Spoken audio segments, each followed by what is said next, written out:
Hey everyone, this is Djimusic and I'm back with another video.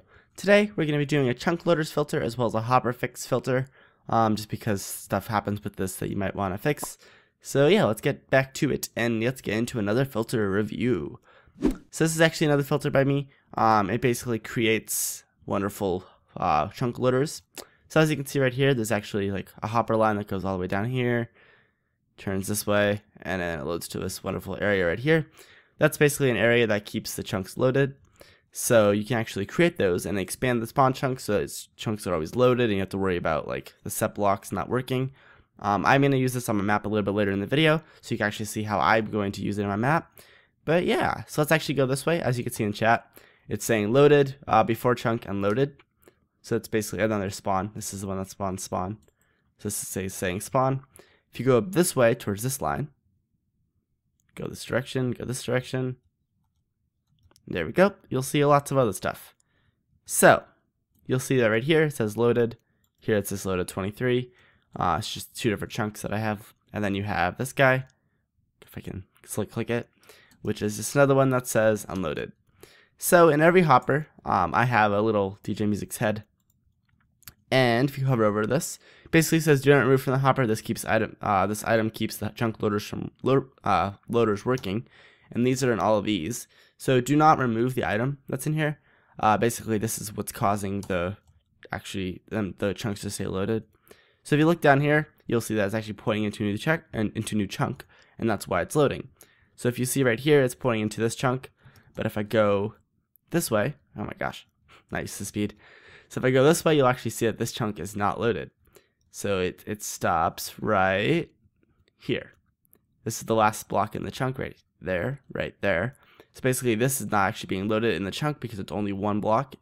It's only one chunk in front of this repeater or comparator or hopper. I can speak. So that's why this is unloaded, and that's why it says unloaded.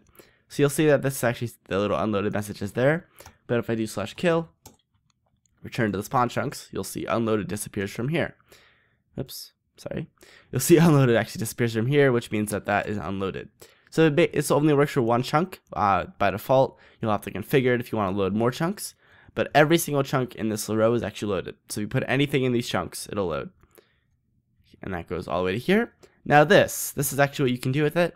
Once you actually have a line going into it, if you run the filter on the rest of the spawn on the chunks, then it will actually load more. Load an area. So you can actually load a huge area if you want to with this filter easily, as long as you just do it like that. So just make sure that you actually load the land around it because it will not work on land that's not actually created. So make sure that I'm just like running around and make sure that it's actually creating the world. And yeah, actually there's one more thing that I want to do. So there actually is a bug in Minecraft. This is actually a filter that I released on Twitter. I'm not sure if I did a video on it, but basically if this happens a lot, or if you have, let's do this. Let's set this up quickly. Okay. Oh gosh. So we have this, and we have. God dang it, speed. I'll just fly. It's a lot easier. Okay. So we have this.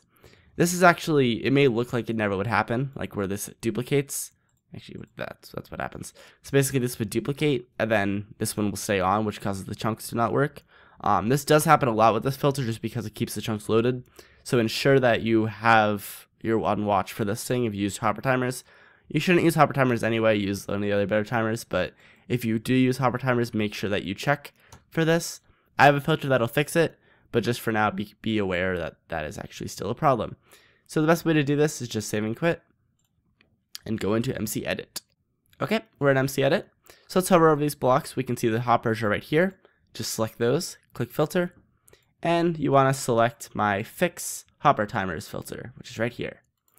So this basically repairs hopper timers. It basically makes it so there's only one item going between them instead of just doing two. So if you hover over this, you'll see that this one has one item and this one has 0. So if you look at the count, it's 1. This used to be 2 because it duplicated, so this will actually fix this. Just make sure that you are aware of that, and then that's how you fix that. So that's just a quick filter that I wanted to add to this because it is related to the hoppers. But now you want to get to the actual better part, which is how to load chunks.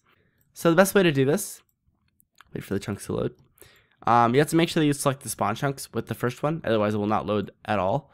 So the spawn chunks are, I believe, 6 by 6 around it. That might not be correct. That's what I've been using. So just make sure that you're actually like close to it. You want to keep it with like 100 blocks of it. So let's just select a row. So let's go this way. Hold Alt and you'll see your direction. You want to see which direction you're moving. So I'm moving the Z is going to positive. So that's the way you want to go for that. So just select this and select however long you want to go. We can't go too far. There it goes. Okay, so these chunks are loaded. If you see these little lines, then it's loaded, but if it's just blank, then it's not loaded, and that's where you get problems. So let's go 260 blocks that way. Then what you want to do is select chunks, and that'll select the entire chunks that are selected. Move up to the ceiling. You do not need it to be this high, so just move it down and make sure that your height is going to incorporate where you actually are. So I'm going to use a height of 20 for my hoppers, so just make sure that you actually select the 20 is selected in this area. Now that it is, make sure that your chunk is a full chunk at the end, which it is, and click filter. Now for the filter, it's called chunk loaders, and you'll see these options. The Y value is basically where it's going to place the chunk loaders, so where what height. The X and Z are required for the actual chunk loaders to work, so that's already set up. Just make sure that the Y will not intersect with anything. It will replace any block that's there, so just make sure that you actually run this on a safe area, and not like on like a grassland or anything like that. Create a backup like usual. If you're doing stuff like this only in MCEdit, you can undo it, but it might not always work. Just be aware. Okay, so you were going towards positive Z, so just select everything except for that. So we're going in the south direction and click filter. There we go. You'll see these little purple little dots because hoppers are still not in MCEdit. I'm using 1.7.1, the only stable version of it. But basically you'll see that these are hoppers if you hover over it and look at tile entity. And then these little dark lines are the chunk boundaries. So this is actually pointing into the chunk boundary. And that's how you can check it. So it's basically all the chunks, including the one that's pointing right here, are loaded. If you want to actually load more chunks, what you do is find your area right here and just expand it. So let's go with this and use select chunks again. Okay, so this is still being loaded. That's fine. You want to actually have like around one overlap just to ensure that it's going to work. So you'll see that this is actually right on the border, which is exactly how it should be. You want to always have one on the border leading into the chunks that you want to load, otherwise it just will not work. So just basically now you have this huge area of chunks. Let's just go up here, make it lower again so it doesn't take forever to run the filter. There we go. And let's see how many chunks we have. We have quite a lot. Let's just make it a little bit longer in this way just to ensure that it works. That might be going too far actually. Yes, it is. So if you see like where it's blue and not the little tile entity, the tile look like it's not tiled, then it's too far. So just ensure that you actually have the world loaded. And that's why I'm doing it like this. So this is all loaded, and this should all be good. Click filter, and same thing. Let's do 10 this time. It does not matter where it is as long as it's loaded, so you can actually have them at different locations. So let's now, because you want to load everything, just literally select all the options, click filter. It will take a little bit to do it. Okay, it just finished. You'll see the chunks load, and you'll see the red just disappear slowly. Click escape. And you will see that there's actually chunk loaders everywhere. Oh my gosh, and they're on a different height because they can be. So if you actually look, you'll see that the before ones are at 20 and the lower ones are at 10. So you'll see that this one is actually directly above this, which is fine. As long as you have one pointing into this area, you are safe. If you do not have one pointing to the area, then it will not load these chunk loaders at all, so it just won't work. So let's go save and back into the game. Okay, we are back in the game, and let's see what we want to do. I'm going to lower my speed just a little bit because it's a little bit outrageous. So basically, we did the positive Z direction, so we want to go this way, and these are the ones we just created. So if you want to make sure that they actually did work, and again, make sure that this is pointing into the direction you want to go. So this is going into that direction, and make sure it also has a head inside of it. That should happen automatically. These are placed in every single one that it places. Just ensure that that works. And let's head this direction. Head. Just kidding. Okay, so you'll see that it's quite a while. And there we go. So these are a little bit higher, but if you look at this one, it's pointing to this direction, which is pointing into all these chunks. This one doesn't actually matter anymore. You can delete it if you want. I just will. And there we go. So you'll see that these all have the heads. The way that this works, basically this one loads one in front of it. This chunk loads one next to it, and then these all have this same thing tiled. This one loads the one next to it that way, and this one loads one behind it. So everything basically loads a different chunk. And this ensures that everything will work. Oh gosh, not used to speed again. So you can see that these actually will all work. So if I go to the middle, let's go back down on the ground. Let's see, the middle's around right here, I'd say. And let's create a little clock. So let's just use a comparative clock. That's a lot easier. There you go. It'll spam a little bit more, but who cares, right? There we go. And let's place some redstone down. There we go. Okay. I have to shift in order to actually not move too fast. There we go. So if you see like this, say new chunks loaded. There we go. So you'll see it's being spammed, new chunks loaded. Let's head back to the spawn by killing ourselves. And you'll see new chunks are still loaded. So even though that we're actually really far away, the new chunks stay loaded because there's a hopper line going to them. If you destroy one of these, it'll take around a minute to update. But if you destroy one of these, the chunks will unload. So ensure that you have them all actually there. If you don't have them there, then just rerun the filter. It'll fix it for you. I haven't had that issue yet, but just ensure that that actually occurs. But yeah, you can do a lot of cool stuff. And actually, if you actually do it in the right spot, you should be fine. Because, like in the sky, because there's still little hoppers and you can kind of see them, but you're not going to be looking straight up in the sky usually. It'll kind of look like stars if it's night. So you can actually kind of experiment with that. You can also, in a texture pack, make these like invisible, which is probably what I'll do because I don't really use hoppers for anything except for that. So it's kind of cool.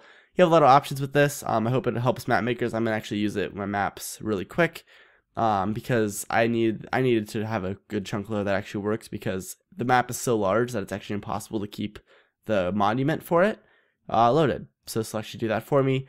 It makes it a lot easier because placing all these by hand or doing a clone would just be annoying.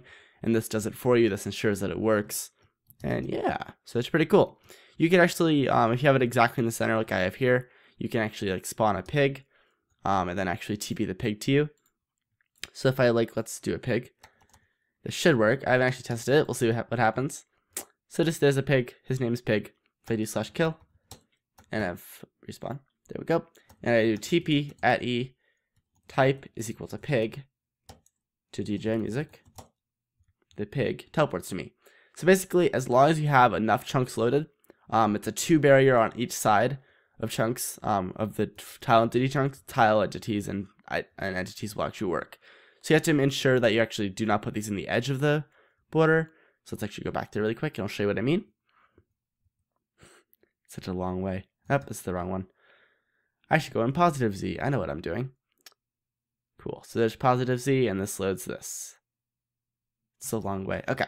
So basically this is only a block and this one is only a block. But anything past this, so this chunk, that chunk, these are all tile entity chunks. So any mobs will be able to be active. There's different types of basically mobs and different types of chunk loading. So basically there's entity chunks which you can do entities and players and fun stuff. So you can teleport stuff. There's blocks, which are any of these. Blocks are with like the test for block command, the place set block, and then there's also the test for. Test for will work for entities only, so that's actually not true. But basically the set block mainly, so if you do a set block to here, you can actually set the block because the chunks are always loaded. You don't have to worry about the stupid error where it's like, I can't load these because they don't exist. Can I place blocks out of the world? That's like the worst thing in the world. Haha. So yeah, but this will fix that, so you can actually do that, and that just makes everything a lot easier. But this filter should just allow that. Just ensure that if you want to actually load it for entities as well, so if you want to teleport mobs and stuff, you have to ensure that you actually load more than the center too.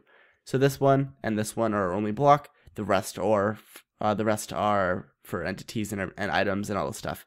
So yep, you can actually test for items with this too, and it's pretty cool. But yep, I'm gonna put both filters, the fixed hopper timers filter, as well as you can see, it's actually working. That's one of those messages. Gotta love spam. Oh wait, F1. There we go. So as you can see, it works pretty well. I'm gonna use it for my maps, so you actually will see this on a lot of my big maps that I want to keep loaded. As long, just a warning, the reason why chunk loader and chunk loading is like this is because they don't want to actually make it so it's too laggy. So if you're doing a survival world, ensure that you actually only load the chunks that you want to. And the chunks that are like these load like it's just plain. so it's pretty okay if you want to do it that way. But if you have like entire like jungles and stuff, it might lag your world. So just use it sparingly. But I mean, it's definitely a good way to do it. Hopefully modding doesn't fix this, because there's no way to load chunks in vanilla, and that just gets really annoying. But yeah, this is basically it. So we'll see you guys all next time. I'm gonna release a map soon. I'm working on a couple of videos for the actual release videos, and then I have to do some composition, but it should be good. You'll like the stuff that's coming. Thank you guys so much for watching, and I will see you all later. Pig says bye. Yeah, see ya.